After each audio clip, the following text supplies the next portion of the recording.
തിന്നു കേട്ടെന്ന് പ്രാർത്ഥിക്കുന്നു. എന്റെ കർത്താവിന്റെ ഉന്നതമായ നാമത്തിൽ, സഭയുടെ അധികാരത്തിൽ, കുരിശടയാളത്തിൽ കർത്താവ് ചെറിയ ചെറിയ ഉദ്യമങ്ങൾ കൊണ്ട്, കുഞ്ഞു കുഞ്ഞു ജോലി കൊണ്ട് കർത്താവെ ജീവിതം തല്ലിപ്പൊട്ടിച്ചുകൊണ്ട് പോകുന്നവർക്ക് ചില സമയത്ത് കർത്താവെ അവർക്ക് വലിയൊരു ബാധ്യതയും ഭാരമോ ഉണ്ടാകുന്നതും അപകടങ്ങൾ ഉണ്ടാകുന്നതും പലതരത്തിൽ എന്തെങ്കിലും തരത്തിലുള്ള വലിയ ചിലവുണ്ടാകുന്ന എല്ലാവിധ അവസ്ഥകളും ഈശോയുടെ നാമത്തിൽ ഞാൻ ബന്ധിക്കുന്നു.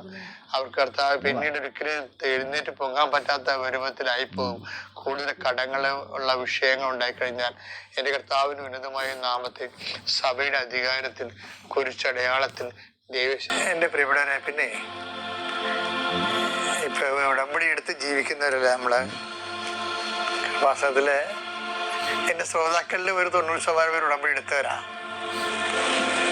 ഇന്നത്തെ ഒരു ഉടമ്പടിയുടെ പുരോഗമനത്തില്, ഉടമ്പടി ജീവിതം എന്ന് പറയുന്നത് ഉടമ്പടി ജീവിത രീതിയാണല്ലേ. ഇത് പുരോഗമിക്കുമ്പോൾ നമ്മൾ എപ്പോഴും ശ്രദ്ധിക്കണം.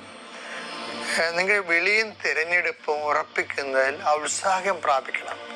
ഇപ്പൊ ചില ആൾക്കാർക്ക് വിളിയും തിരഞ്ഞെടുപ്പും ഇപ്പൊ 3 പുതുക്കിയാലും ആ വിളിയും തിരഞ്ഞെടുപ്പും ഉറക്കത്തില്ല.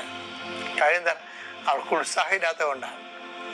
കാര്യം ദൈവമായിട്ട് ഇടപാടിനൊക്കെ നമുക്ക് വേണ്ട ഉത്സാഹമാണ്. 2:10 ആകയാൽ സഹോദരങ്ങളെ, നിങ്ങളുടെ വിളിയും തിരഞ്ഞെടുപ്പും ഉറപ്പിക്കുന്നതിൽ കൂടുതൽ ഉത്സാഹമുള്ളവരായിരിക്കുവിൻ.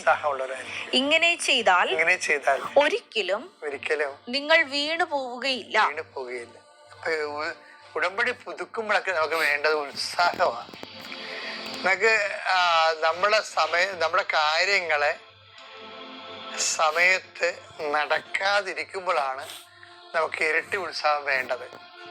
എന്താ കാരണം വെച്ച് കഴിഞ്ഞാല്, നമ്മള് കാര്യങ്ങൾ നടന്നത് കൊണ്ടല്ല നമ്മൾ ഉത്സാഹം കാണിക്കണമെന്ന് ദൈവത്തിന് തോന്നരുത്. കാര്യങ്ങൾ നടക്കണില്ല. ചില കാര്യങ്ങൾ നടക്കുന്നതിന് അതിൻ്റെ ടൈം എടുക്കത്തില്ലേ. ഇപ്പൊ കാര്യം നടക്കണില്ല. കാര്യം നടന്നിട്ട് നീ ഉത്സാഹം കാണിച്ചാൽ അതിന്റെ പേരുള്ള ഉത്സാഹമാണെന്ന് തോന്നിപ്പോവും. അങ്ങനെയല്ല. കാര്യം നടക്കണില്ല. നിന്റെ പ്രാർത്ഥന കേൾക്കണില്ല. പ്രാർത്ഥന കേൾക്കാതെ ലാഗ് ചെയ്യുന്ന കാലത്ത് നീ ഇരട്ടി ഉത്സാഹം കാണിക്കണം. അപ്പോഴെന്ത് സംഭവിക്കും? അപ്പോഴും 2:10 അനുസരിച്ചുകൊണ്ട് വിളിയും തിരഞ്ഞെടുപ്പും ഉറപ്പിക്കപ്പെടും. പിടില്ലേ? അപ്പൊ വിളി ഉറപ്പിക്കണം, തിരഞ്ഞെടുപ്പ് ഉറപ്പിക്കണം. അതിനുള്ള എളുപ്പമാർഗം എന്താ? ഉത്സാഹം കാണിക്കാൻ സാധ്യതയില്ല.